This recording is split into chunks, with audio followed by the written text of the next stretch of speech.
युवा की अवस्था, युवा की भूख एवं मन की चंचलता से अगर कोई युवा चला तो निश्चित ही वह दुख की ओर बढ़ रहा है। अगर युवा वर्ग अपने भूख यानी हवस को शांत एवं विचार की चंचलता को शांत न किया एवं इस विचार का मंथन नहीं करा, सच को नहीं पहचाना तो निश्चित वह दुख झेलेगा। बहुत से महात्मा पुरुष यह कहा भी है, संसार दुखों से भरा है। यहाँ तक कि गौतम बुद्ध ने भी कहा है। तो क्या इस दुख से निकलने का सरल उपाय नहीं? हाँ है ना, वह मार्ग जिसका पालन कर युवा या कोई स्त्री हो या पुरुष, छोटे हों या बड़े या कोई जीव, सभी सुख की सागर के अमृत चख सकते हैं। हमें उस ब्रह्म को पहचानना होगा।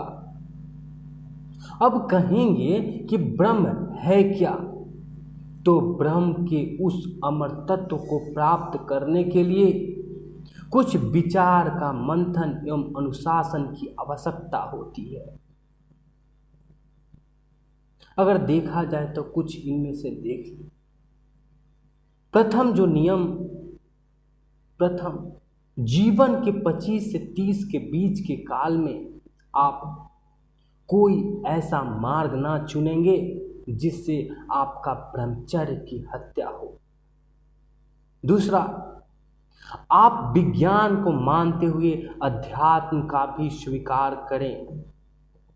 इन दोनों का तालमेल सटीक बैठाएं। हमें विज्ञान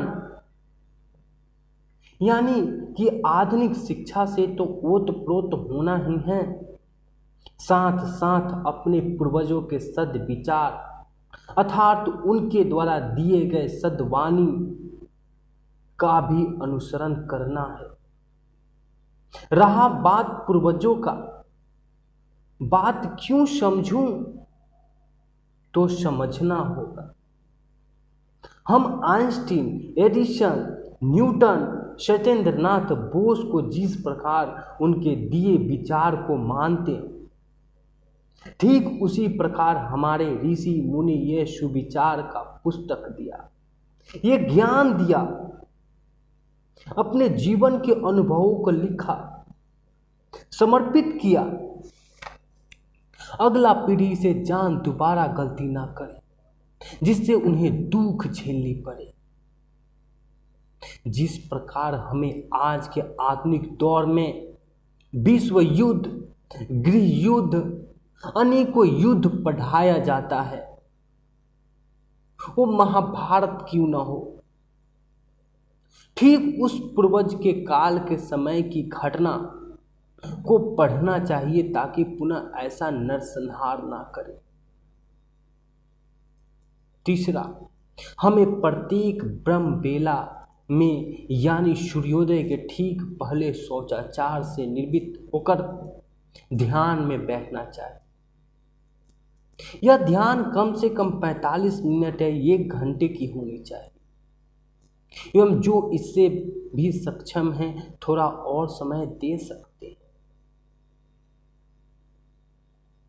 चौथा, अमर तत्व को बीच तालमेल बैठाना। अमर तत्व 5 अभिज्ञात है जिसमें जल, अग्नि, पृथ्वी, आकाश, वायु है। अग्नि अर्थात सूर्य के समक्ष या स्वयं अग्नि का उद्भव कर समीप जाना, परंतु इसमें सूर्य का महत्व बहुत अधिक है जिससे मन का अंधेरा दूर होता है। जल हमारे भीतर की गर्मी को शांत बनाती है। पृथ्वी प्रकृति के दिए वरदान में बहुत महत्व रखता है। ये हमें खाने पीने की वस्तु उपलब्ध कराती है एवं मरणोपरांत हम तो इसी में मिल जाते हैं।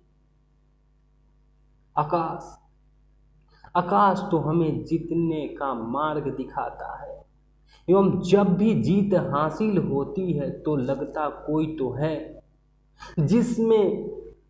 जिससे मैं गले मिल रहा हूँ।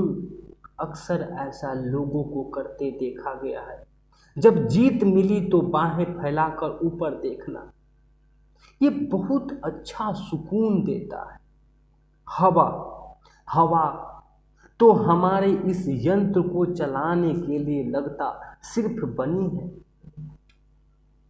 ऐसा एहसास है कि मानव की ही ये सब है। पांचवा तथ्य, हमें ब्रह्मचर्य तभी तोड़ना चाहिए जब हमें पुत्र चाहिए। थोड़े से मोह, थोड़े से अपनी अंदर के चाह के लिए नहीं, हमें पुत्र के लिए से। परंतु ध्यान रहे 25 से 30 वर्ष पूर्व तो बिल्कुल ऐसा नहीं करें, वरना आपका पुत्र तो कमजोर होगा एवं आपकी हालात तो बहुत कष्टदायी होगी। आपको एवं आपके पुत्र विभिन्न प्रकार की बीमारियां हो सकती है। चेहरे सूख जा सकते हैं, आंखें में कोई चमक नहीं रहेगी। युवा अवस्था में ही बुढ़ापा का गुण देखा जाना। अतः ये गलती तो कभी ना करें। अपने आप में जो संयम, ब्रह्मचर्य का गुण, इसका तो पालन करें। मैं ये नहीं कहता कि आप स्त्रियों से दूर रहें। ब्रह्म का ये मतलब भी नहीं है कि स्त्रियों से सिर्फ दूर रहा जाए। ब्रह्म का तो मतलब है वैसे गुण को पाया जाए जिससे हम मुग्ध हो जाए, जिससे हम अपनी पीड़ा को भूल जाएं और इस ब्रह्म में मिल जाए। ये लक्ष्य जो होता है पुत्र के लिए ब्रह्मचर्य तोड़े, वरना सदा ब्रह्मचर्य का पालन करें। ध्यान करें तथा विज्ञान को माने। स्वयं का खर्च के लिए धन थोड़ा कमाएं, थोड़ा संचय करें, ताकि किसी के आगे हाथ ना फैलाएं। ये बहुत बड़ी आपकी कमजोरी होगी। इस प्रकार तालमेल जीवन में बैठाने से व्यक्ति ब्रह्म को प्राप्त करता है। उसे कोई संकट नहीं आता, उसे कोई दुख चुभती नहीं, कोई दुख नहीं आता,